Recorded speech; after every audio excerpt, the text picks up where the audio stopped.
दोस्तों नमस्कार, मैं हूं नरेंद्र और आप सबका बहुत स्वागत है मेरे इस channel wealth creation with NK में। दोस्तों ये चैनल तो बिल्कुल नया है, बहुत पुराना नहीं है, अभी सब्सक्राइबर बहुत कम है, बट मेरा फाइनेंस में पिछले 20 वर्ष का एक्सपीरियंस है और इस एक्सपीरियंस के बल पे मैं बहुत सारी चीज़ें आप लोगों के बीच रखना चाहता हूँ।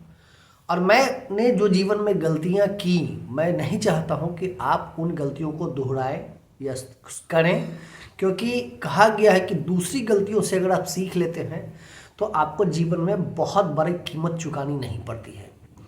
दोस्तों म्यूचुअल फंड एक ऐसा स्कीम है जिसमें अगर आप जमा करते हैं तो अगर आपके पास फाइनेंस का बिल्कुल कोई नॉलेज नहीं है, बहुत ज़्यादा नॉलेज नहीं है, आपको शेयर बाजार में बहुत ज़्यादा देखने का टाइम नहीं है आपके पास, तो क्या कोई तरीका है जिससे एक आम इंसान जिसकी हैसियत अगर आज के टाइम बोले तो जो 1000 रुपया महीना बचा सकता है, 500 महीना बचा सकता है, 200 रुपया महीना बचा सकता है, क्या वो लंबे समय तक जमा करके कुछ ऐसा हो सकता है जिससे वो बहुत बड़ा एक वेल्थ क्रिएट हो जाए?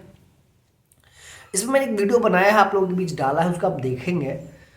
और ऐसा म्यूचुअल फंड कर सकता है, ये संभव है अगर आपकी एज मान लीजिए 20 वर्ष और 30 वर्ष के बीच में है, और अगर आप चाहते हैं कि आपके पास भी रिटायरमेंट के समय 10 करोड़ रुपया हो, तो म्यूचुअल फंड में ऐसी बहुत सारी योजनाएं हैं जिसमें आप जाके एक लंबे समय तक 40 वर्ष तक अगर मान लीजिए आप इन्वेस्ट करते हैं ना, तो पावर ऑफ कंपाउंडिंग जिसको बोलते हैं दोस्तों, वो इतना पैसा बना के देगा, इतना पैसा बना के देगा जो आप सपने में नहीं सोच सकते हैं। तो एक तरीका तो ये है म्यूचुअल फंड में आपको जाने का, आपके पास बहुत अच्छा एक 15% से लेकर और 25% के बीच का आप रिटर्न निकाल सकते हैं। दूसरा और कोई तरीका है विशेष, अगर इस पे देखना है तो म्यूचुअल फंड का मैंने 2 वीडियो भी डाला है। एसबीआई म्यूचुअल फंड के विषय में, एक एसबीआई का स्मॉल कैप है, उसको आप जाके देखिए, वीडियो बहुत अच्छा लगेगा। और दोस्तों निवेदन है कि उसको दोस्तों में शेयर ज़रूर करिएगा। दूसरा, एक स्टॉक मार्केट में मैं काम करता हूँ, शेयर बाजार में।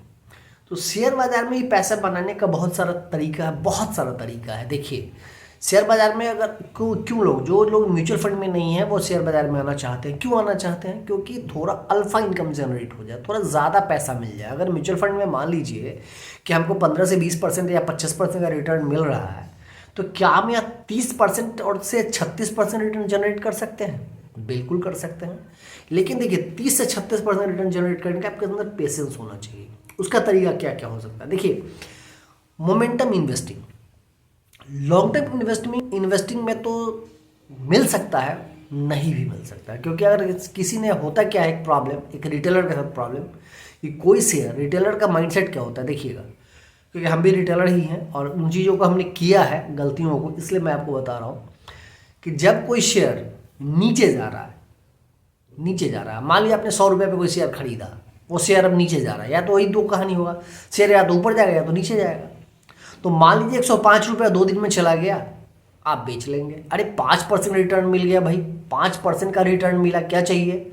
आपके दिमाग में ये आएगा, तुरंत आप कैलकुलेट करेंगे कि बैंक में 1 साल में मिलता कितना, 7%, और यहाँ कितना मिल रहा है हमको, 5%, तो हमको निकल जाना चाहिए। लेकिन वही सब शेयर जब 95 आ जाएगा तो आप नहीं निकलेंगे, क्योंकि आपके दिमाग में आएगा 100 रुपया तो आया था ना, चला जाएगा।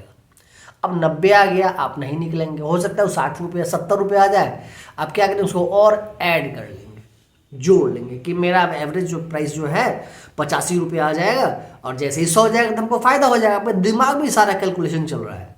लेकिन क्या आप सोचिए कि कोई शेयर कब बढ़ता है और कोई शेयर कब घटता है? आपके खरीदने से ना शेयर बढ़ेगा और ना आपके बेचने से शेयर घटेगा। जब आपके बाद, जैसे आपने कोई शेयर खरीदा, तो शेयर बढ़ने के लिए क्या चाहिए कि कोई दूसरा आदमी आके फिर उस शेयर को खरीदे। यानी जब लोग खरीदेंगे तो शेयर का दाम बढ़ेगा, और जब लोग बेचेंगे तो शेयर का दाम घटेगा। आपके हाथ में क्या है? कुछ नहीं। आपके हाथ में शेयर बढ़ने के लिए जो चाहिए इंस्ट्रूमेंट, वो भी आपके पास नहीं है, घटने के लिए वो भी नहीं है। तो आपके पास एक चीज़ है, जो करना है मार्केट को करना है। आपको क्या करना है? सिर्फ अपने डिसिप्लिन को फॉलो करना है। डिसिप्लिन क्या हो सकता है? डिसिप्लिन ये हो सकता है कि आप जो शेयर खरीदें अगर प्रॉफिट में है उसको होल्ड करिए। होल्ड करने का बहुत सारा तरीका होता है। होल्ड करने का एक टाइम फ्रेम भी होता है कि भाई इस शेयर को हमको 1 साल तक होल्ड करना है, ठीक। या दूसरा है कुछ आपको फिर उसके लिए थोड़ा पढ़ना पड़ेगा, उसके लिए आपको चार्ट पे जाना पड़ेगा। आप अगर मोमेंटम इन्वेस्टिंग करते हैं तो आपको हो सकता है कि किसी ट्रेंड लाइन का, किसी मूवी के एवरेज का, RSI मॉडल का कुछ सपोर्ट लेना पड़ेगा। तो अगर मान लीजिए कि उतना आप कर लेते हैं तो बहुत अच्छी बात है। मैं तो कहूँगा कि आप लोग भी प्रैक्टिस करिए। अगर नहीं है तो जो वीडियो जिनका अच्छा लगे देखिए, मैं भी उस पर बनाता हूँ, आप उसको देख सकते हैं। और कोई भी अगर स्टॉक मंथली टाइम फ्रेम पे 50 मूविंग एवरेज के पास आ गया है ना दोस्तों, आंख मूंद के खरीदा जा सकता है, अगर उस पर कोई फंडामेंटल चेंजेस नहीं हुआ है। अगर हाँ फंडामेंटली कुछ बिगड़ गया है तो अलग बात है, तो उतना तो न्यूज़ से पता आपको चल जाता है। और अगर ऐसा होता है तो आपको 40 to 50% तक का भी रिटर्न ईयरली मिल सकता है। तो एक हो गया मोमेंटम इन्वेस्टमेंट। दूसरा है कि फंडामेंटली देख के भी आप खरीद सकते हैं। अगर आपको पढ़ने का आप शौकीन है तो उसके जाके पढ़िए बैलेंस शीट को। अगर आपको नॉलेज है तो उसको पढ़िए। मेरे अंदर तो नॉलेज है बट उतना ज़्यादा नहीं है, मैं सच बताऊँ टू बी फ्रैंकली, तो इसलिए मैं ज़्यादा टेक्निकल का ही यूज़ करता हूँ। तो आप उसको देख के भी कर सकते हैं, उसमें भी अच्छा पैसा आपका बन सकता है। बहुत सारे स्टॉक मल्टीबैगर भी बन जाता है। अब मोमेंटम इन्वेस्टिंग में बहुत सारा है, मूविंग एवरेज है, कप एंड हैंडल का ब्रेकआउट है, सपोर्ट पे खरीदना है, बहुत सारी चीज़ें हैं। सपोर्ट पे खरीदना तो मोमेंटम इन्वेस्टिंग नहीं बोलेंगे, जब थोड़ा ब्रेकआउट कर जाए स्टॉक। लेकिन ब्रेकआउट स्टॉक में एक प्रॉब्लम क्या आता है? प्रॉब्लम ये भी आता है कि कभी कभी वो शेयर आपको अच्छा रिटर्न नहीं दे जाएगा। क्यों? क्योंकि वो नीचे चला जाएगा, आपका स्टॉप लॉस नहीं काटेंगे और आपको बहुत बड़ा नुकसान हो सकता है। तो ये भी एक चीज़ है। तीसरा है कि ऑप्शन ट्रेडिंग और फ्यूचर। देखिए ऑप्शन ट्रेडिंग में एक अल्फा इनकम आप जनरेट कर सकते हैं, बहुत अच्छा तरीका है उसमें भी।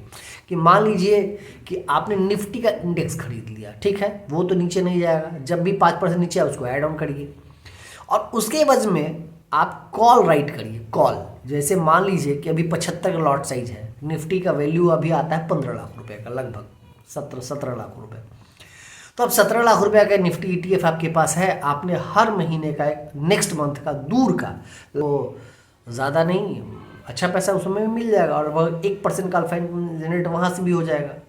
तो लगभग आप 12% साल का ऐसे भी इनकम जनरेट कर सकते हैं। अगर मान लीजिए कि आपका 13% अभी इंडेक्स का रिटर्न है और 12% वो आप निकाल लिए, तो 25 से 26% रिटर्न यहाँ आपको मिल गया। तो ये बहुत सारा तरीका है। उसके बाद ऑप्शन का है, स्कैल्पिंग का भी है। तो स्कैल्पिंग के लिए देखिए क्या है ना कि आपके अंदर बहुत ज़्यादा डिसिप्लिन, पेशेंस और क्या होना चाहिए, और आपके अंदर बहुत सारा प्रैक्टिस की चीज़। अगर आप करें ये प्रैक्टिस से होगा, ये एक दिन में नहीं हो सकता है, ठीक है। ये कोई किताब पढ़ के नहीं हो जाएगा, आप कोई वीडियो देख लेने से आपको नहीं हो जाएगा। जैसे कि अभी हम कोई किताब पढ़ लें और इंजीनियरिंग का और हम चाहें कि कल जाके वो कर ले, नहीं होगा, उस नहीं पॉसिबल है। अगर हम क्रिकेट की किताब पढ़ लें कि बॉलर ऐसे आता है तो ऐसे, वो प्रैक्टिस की चीज़ है। वो जब तक फील्ड में नहीं जाएंगे 10 बार हम आउट होंगे, विकेट गिरेगा, चोट लगेगा, गिरेंगे, हड्डी पट्टी भी टूट सकता है, हो सकता है ये सब भी हो जाए, उसके बाद वो चीज़ आएगा। तो वो प्रैक्टिस का चीज़ है। तो उसको मेरा एक निवेदन है कि आप डायरेक्ट ऑप्शन में तो ना, तो ज़्यादा बेहतर आप करते हैं ऑप्शन ट्रेडिंग। तो मेरा एक EMA का स्ट्रैटेजी प्लस एक RSI स्ट्रैटेजी है। आप रोज़ मैं वीडियो डालता हूँ, उसको आप देखिए, उस पर प्रैक्टिस कीजिए, उसको देखिए क्या वो काम करता है। इतना अच्छा आपको बना देगा ना उसमें कि क्या बताऊँ। तो ये बहुत सारा तरीका है जिससे आप वेल्थ क्रिएशन करते हैं। तो पहला, अगर आपने अभी तक शुरू नहीं किया है, समराइज मैं करता हूँ इस वीडियो को, तो आप रुपया दोस्तों, अगर आपका एज 20 वर्ष है, आप 500 रुपये महीना भी जमा करेंगे ना, तो आपका 40 वर्ष में 10 करोड़ रुपया खड़ा हो जाएगा। अगर आपका एज 25 वर्ष है, 25 वर्ष, आप 1000 रुपये महीना जमा करेंगे ना, आपका हो जाएगा। तो आप उसको देखिए, 2000 रुपये बल्कि वहाँ पे कर लीजिए तो और बहुत बेहतर हो जाएगा। और अब निकल चुके हैं, जाइए उससे भी आगे निकल चुके हैं, तो आप क्या करिए, निफ्टी ETF में डालिए पैसा और दूर का कॉल बेच दीजिए। बेच सकते हैं, बेच दीजिए, नहीं मैं कम बोल सकता हूँ। और अगर उससे भी आप आगे निकल चुके हैं तो स्कैल्पिंग में जा सकते हैं। बीच में एक चीज़ मैंने छोड़ दिया, स्विंग ट्रेडिंग। ये होता है, अगर आप एक स्विंग मतलब क्या है कि कोई भी स्टॉक अगर चलता है तो ऐसे जाएगा, फिर ऐसे आएगा, फिर ऐसे, मतलब हायर हाई पैटर्न और हायर लो का पैटर्न बनाएगा। ट्रेंड एक चैनल में वो मूव कर रहा है। अगर कोई स्टॉक नीचे आ रहा है तो डायरेक्ट से नीचे नहीं आएगा, एक बार नीचे आएगा, फिर बाउंस लेगा, फिर नीचे आएगा, फिर बाउंस लेगा। जैसे कि गेंद को आप जब छोड़ते हो ऊपर से नीचे की ओर, तो गेंद जमीन पर जाने का बाउंस करता है, फिर बाउंस करता है, फिर धीरे धीरे जाकर वो रुकता है, अपने पॉइंट पे जाता है।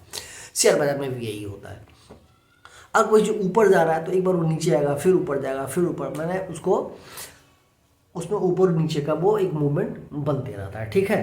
तो उन चीज़ों का जब शेयर ऊपर की ओर गया और जैसे ही नीचे सपोर्ट पे आया तो हमने खरीदा, और इस स्विंग से लेके उस स्विंग तक का जो मूव होगा उसको जब हम कैप्चर करते हैं उसको हम बोलते हैं स्विंग ट्रेडिंग। इससे बहुत कम समय में बहुत अच्छा प्रॉफिट मिलता है, वो भी कर सकते हैं।